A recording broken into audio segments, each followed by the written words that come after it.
Well, welcome back to the Timeline Ranch. It's a beautiful, calm morning. I figured I'd take a walk around and show you what it looks like 2 weeks since the last time I was here.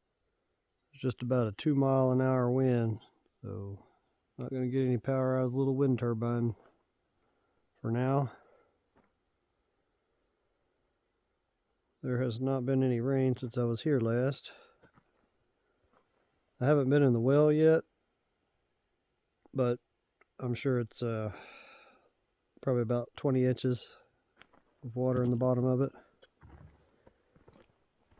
Can't really go anywhere down that deep.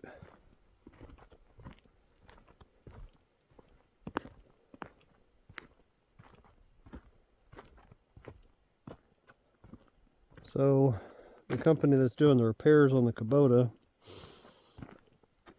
last time I talked to them, which was about 3 days ago, they said that they may have it done tomorrow, but I'll have to give them a call and make sure that's the case, because it's a pretty good drive.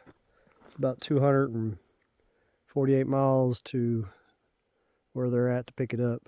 It takes a whole day basically. So I've used a little bit of my gray water from this trip so far, watered these moringa. Looks like we caught a freeze since I was here last. All the leaves are dead, and I'm sure the stalk's going dormant. Gave them a little water. Baccharis looks exactly the same. This stuff's tough, I'll tell you. It's Baccharis silifolia. Get over here where I can get to it.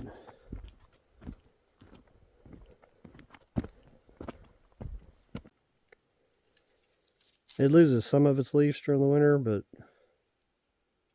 you will see green leaves all year long on it. It's got a lot of seed heads on there. It's good stuff to have around for erosion control. A lot of the solo bees like it, the native bees, wasp, butterflies, probably even moths at night. I don't know. I really haven't come out and look at night. Maybe I'll, one of these evenings when it's dark, come out here and look, see if there's some moths on it. They all like it. You can see these here. Right here where the big leaky weir that I made on the main creek that feeds the pond has water traveling underground still seeping out. You can see they're a lot greener than the ones even right there.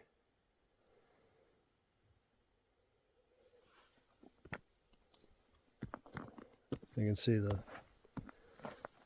animals have eaten the grass down to not all the way to the ground, but pretty close.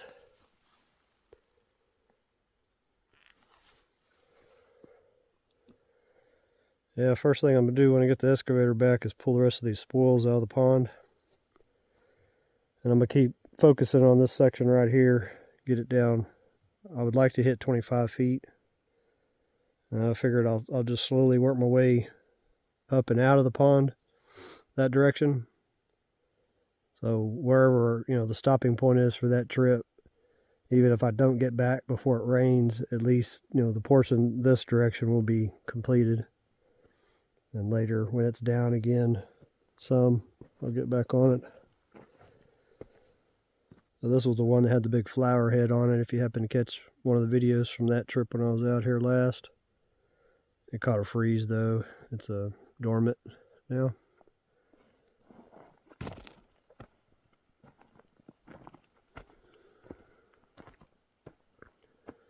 It's going to be a beautiful sight when it rains out here again. I get this pond down in 25 feet. It'll be an interesting sight to be here to see this thing fill up. Especially if I can get it down to 25 feet. Of course, I probably won't catch it. I'm not out here during the monsoon season very much. At this point, later that'll change. You can see the animals have eaten all the grass here down too. Another one of those Baccharis silifolia.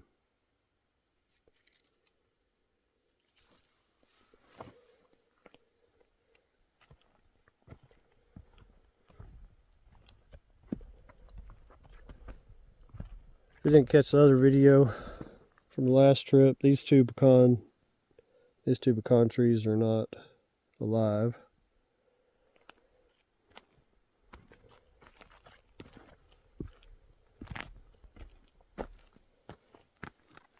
This one is alive, has actually a few green leaves on it, which I'm surprised this late in the season. Usually they're dormant. All the pecan orchards that are probably about 12 miles or so from here, you know, all those trees don't have any leaves on them. I think this one has a little microclimate condition going though, because this rock face here that I built, you know, this is the natural grade of the soil, and then I cut it down to this level plane here. But this west facing rock bank is absorbing heat, you know, during the evening, and then radiating out at night, keeping these things a little bit warmer, so they're staying alive a little longer, or active, however you'd like to say it.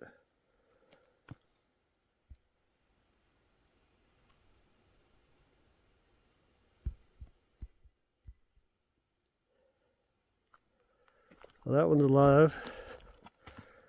This one here is our very first pecan tree. We'll say our test victim for the ranch. I planted it not real sure if it was going to make it without being here to water it any, but it did real good. Even this year, you know, we're in an exceptional drought. Gotten a ½ inch of rain this year so far, and it's almost been a full year. We're only a couple weeks away from it being a full year, or 13 millimeters of rain, and it grew 18 inches. You can see the new growth point from right there. I'm pretty happy with how much it grew on such a dry year.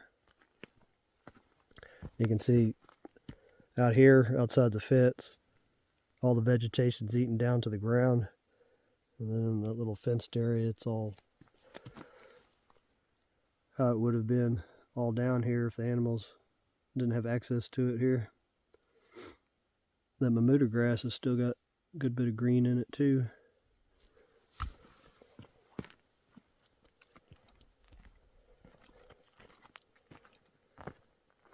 Of course, the English walnuts all died because I was not here to water them for 5 months. This retention wall that I built that last trip when the machine was, you know, broke and I couldn't use it. It was a good time because the pond was dry. It's nice and hard.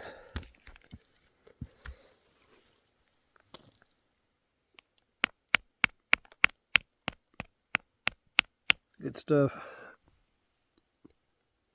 Yeah, it's a 4-to-1 mix ratio I do. If you didn't catch that video, you can go back and find it. I was building the retainer wall. I'd like to finish this other one I started down here.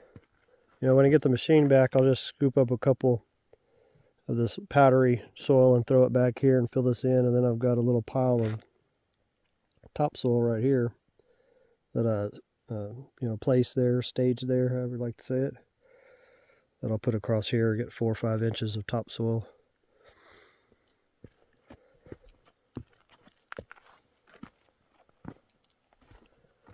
This one I started on, but didn't have time to finish it.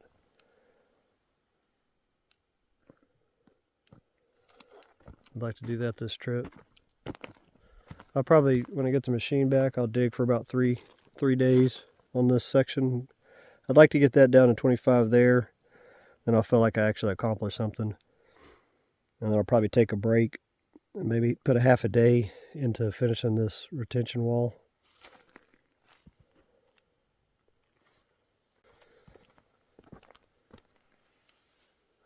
So our little Mission, Texas almond trees are still alive.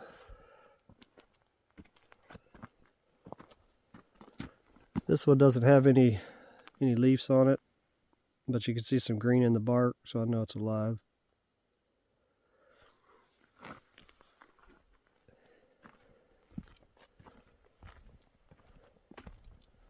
Threw a little of my gray water on these already this morning. This one here, you can see got a little green in the bark still. They'll be going dormant pretty soon though, once we catch a harder freeze. Down in the 20s or so. At the ranch, we usually, this is zone 7, grow zone 7. It will hit 10 degrees Fahrenheit here during the winter on average. Usually get about 3 inches of snow.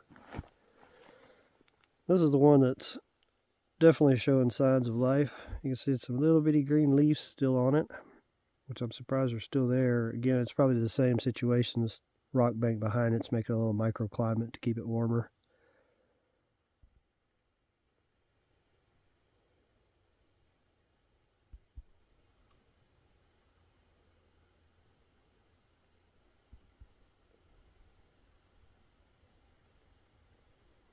Yeah, that one's got some leaves on it still. They look real nice in the spring. I don't know if you've ever seen almond trees bloom, but they have little bitty pink flowers across the whole tree before any of the leaves come out. Similar to like what you'd see on a cherry or apple tree. They look really nice. I planted them here. There's that little window right there will be the kitchen window. So in the spring, when I'm here, you'll be able to look out that window. Hopefully there'll be water in the pond. And you'll have some nice flowers on these almond trees here to look at. All the Chinese chestnut are dead. They didn't have enough of a root system to hang in there without anybody here to water them for 5 months. And no rain. You can see that little creosote bush there is getting plenty of water, how dark green it is.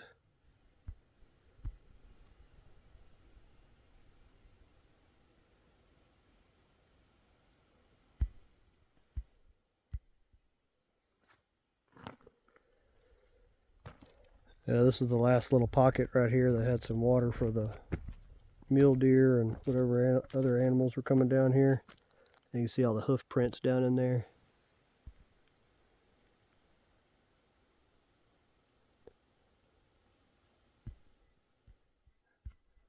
They got every little drop out of there they could.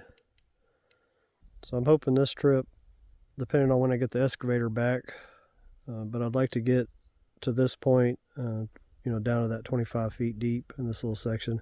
This part right here is not going to be real wide because I'm going to have that beach area, little riverbed gravel beach area. And then I'm going to put some big boulders at the edge of it, and then it'll drop straight down like this side does. So I can keep that real deep channel going through here at 25 feet. So it's not going to be a lot of material to move out of here is what I'm saying. That section over there is going to be quite a bit wider. And then I've got that well to tie in when I get it down that deep. Let's go over there real quick. So here we are at the end of the underground gravel sand trench between the well. A well right here and right here. I put a piece of number 3 rebar to mark it. It's 15 feet from right here down to the bottom of that riverbed gravel pit that was between the two, that trench. Once I get this section down to 15 feet, I'll dig up into that bank and hit that gravel, and then I'm going to put a bunch of real big rock, similar to what's over there, all the way down to the bottom.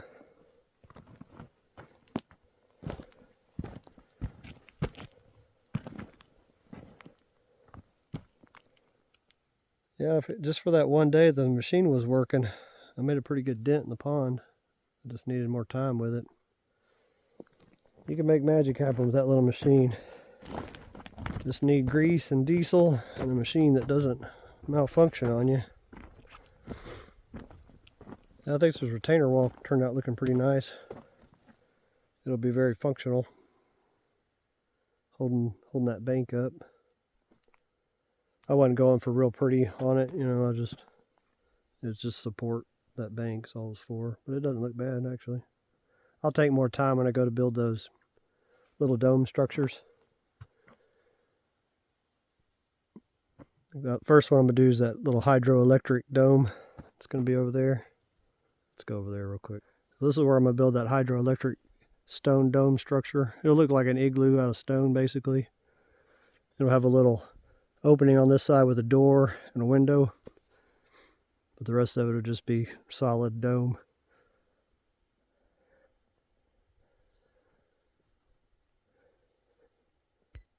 Well, I guess that's it for this one. I'll see y'all next one.